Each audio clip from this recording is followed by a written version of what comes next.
асуудал мó тэрний талаар бид нэр гэхдээ тэр одоо Монгол улсад хамгийн том бэрхшээл бол үнэт зүйлийн бэрхшээл юм байна. Би тэрийг хэлэх гэсэн. Хүмүүс үнэт зүйлтэй байвал хөгжлийн бэрхшээлтэй байсан ч хамаагүй, ядуу зэдүү байсан ч хамаагүй, зоригтой үнэт зүйл нь өөрөө үнэхээр хүний сайн сайхны төлөө явдаг болс байж болт юм байна гэдгийг л харуулмаар байгаа. Ирээд энийг хараасаа гэж би бодож байгаа.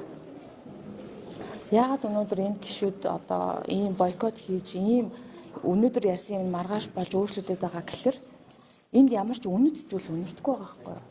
Тэгээ үнэт зүйл үнэрддэггүй, үнэт зүйлээ эх орноо үнэт зүйл гэж боддгоо, ард иргэдийнхаа төлөө тэр өргөсөн тангараа үнэт зүйл гэж боддгоо байх нь байснаар одоо юугаараа илүү байна те. Тэгчээд нөгөө хөгжлийн бэрхшээлтэй хүмүүсийн бэрхшээл бол юу ч шүү байхгүй.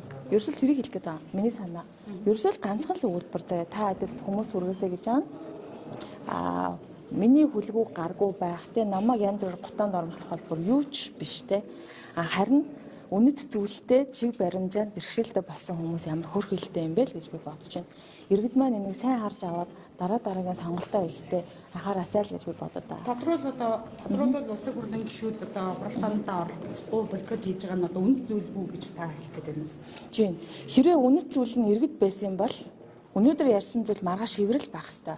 Хэрвээ үнэт зүйл нь ард иргэд байсан юм бол одоо өнөөдөр гадаад зогсож байгаа хүмүүсийн төлөө өчигдөр ярьсан төсөв нь өнөөдөр яригдчих хэвээр байхгүй да. Тэгвэл яагаад ингэж зогсчихвоо те? Энд дэр яагаад ямар ч тайлбар байхгүй ингэж нэг юм одоо жигнэсээ нөгөө айл ярих хүүхд шиг асуудал гараад байгаа юм бэ те? Хинээр гуйлгах гад юу гуйлгуулах гээд байгаа юм. Тийм асуудал байхгүй. Тэгэхээр би тийм байр сууриас л одоо бид нар иргэд энэ улс төрчдийг сонгохдоо дахиж сайн хараасаа л гэж бодож байна. Жигнэсээ гişүүд ер нь хоёр үнийг бол огцруулъя гэж шаардсан тийм. Гэтэл одоо яг эрсэндээ ордгоо, хуралдаанд оролцгүй, эсвэл гаргаж ийн л да. Үүн дээр та. Тийм. Тэгэхээр одоо нэгдүгээр тэр нөгөө намын бас өөрсдийнх нь асуудал л да. Дотоод намын шийдвэрээ даах хэрэгтэй, намын өөрсдийн асуудал. Манай намын ч гэсэн намын өөрсдийн асуудлаараа шийдэх хэрэгтэй. Гэхдээ нэг зүйл нь өөртөө цаасан дээр тэрийг ингээд мэдэгдээд гаргацсан байсан шүү дээ. Тэгэд би нэг та нар бас надтай адилхан байгаа. Би ч гайхаад байгаа байхгүй. Ярьсан бол ярьчаад хэлчээд тэгээд алга болчихор чинь энд нэг асуудал байна да тий. Тэр асуудал нь иргэдийн эрх ашигаас дээгүүр гэхээр иргэдийн эрх ашигаас илүү ямар үнд зүйл байдгийг би мэдэхгүй байхгүй.